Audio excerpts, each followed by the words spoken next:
નમસ્કાર, હું પંડ્યા આરતી. આપ જોઈ રહ્યા છો spark today news. Ward number 10ના કોર્પોરેટર ઉમંગ બ્રહ્મભટ્ટ દ્વારા વડોદરા મહાનગરપાલિકાના કમિશનરને રજૂઆત કરવામાં આવી, જેમાં પૂર્વ બજેટમાં સમાવેશ કરેલા કાર્યોને વહેલી તકે પૂર્ણ કરવામાં આવે તેવી રજૂઆત કરવામાં આવી.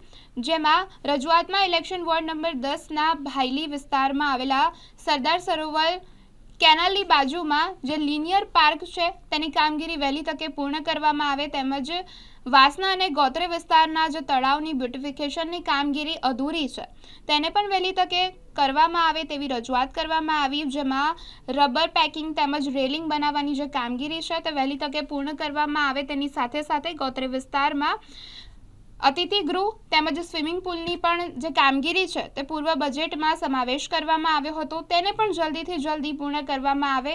આ તમામ માંગોને લઈને આજરોજ તેમના દ્વારા વડોદરા મહાનગરપાલિકાના કમિશનરને રજૂઆત કરવામાં આવી છે.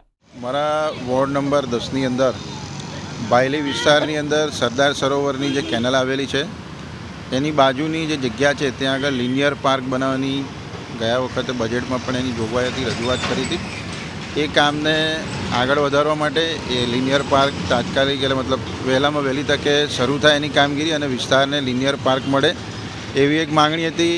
બીજું હતું કે વાસણા અને ગોત્રી તળાવ એનું જે બ્યુટિફિકેશનની કામગીરી જે રહી ગઈ છે, બાકીનો જે પોર્શન છે ત્યાં આગળ વાસણાની અંદર ફેન્સિંગ કરવાનું બાકી છે, એ થઈ જાય કામ, અને રબર પેચિંગના જ્યાં કામ બાકી છે ગોત્રી વાસણા બંને એ કામોને વહેલી તકે પૂર્ણ કરવા માન્ય કમિશનર શ્રી, મેયરશ્રીને રજૂઆત કરી છે. સાથે સાથે મારા વોર્ડની અંદર પશ્ચિમ વિસ્તારની અંદર ગયા બજેટની અંદર જે અતિથિ ગૃહ બનાવવાની વાત હતી કે પશ્ચિમ વિસ્તારની અંદર અતિથિ ગૃહ બને તો અમારા વિસ્તારની અંદર સેવા વસ્તી ઘણી બધી છે, તો એ લોકોને નાગરિકોને ત્યાં લાભ મળી શકે એ માટે અતિથિ ગૃહ પણ નિર્માણ થાય એના માટેની એક રજૂઆત હતી. બીજી આ જ વિસ્તારની અંદર સ્વિમિંગ પુલની પણ જરૂરિયાત છે. યુવાઓ ખૂબ મોટી સંખ્યા, વિસ્તાર પણ ડેવલપ થઈ રહ્યો છે, વધુ લોકો અહીંયા વસતા હોવાથી લાભાર્થીઓને લાભ મળે એ હેતુથી સ્વિમિંગ પુલ બનાવવાની પણ મારા દ્વારા એમને જે અગાઉ રજૂઆત હતી એને કામને આગળ વધારવા માટેની રજૂઆત કરવામાં આવી છે.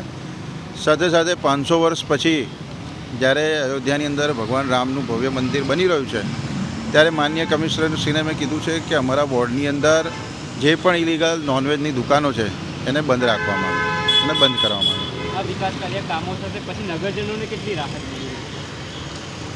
આપ કલ્પના કરી શકો છો કે જ્યારે લિનિયર પાર્ક ડેવલપ થશે ભાયલી વિસ્તારની અંદર તો એ વિસ્તારની અંદર રહેતા જેટલા પણ લોકો છે એને વોકિંગ કરવા માટે, સાયકલિંગ કરવા માટે ખૂબ સુંદર મજાનું એક અલગથી એવું કહી શકાય કે કદાચ વડોદરામાં અને ગુજરાતની અંદર પહેલું એવું લિનિયર પાર્ક હશે કે જે આટલી લંબાઈમાં અને ત્યાંના લોકોને ખૂબ આકર્ષણનું કેન્દ્ર બની રહેશે.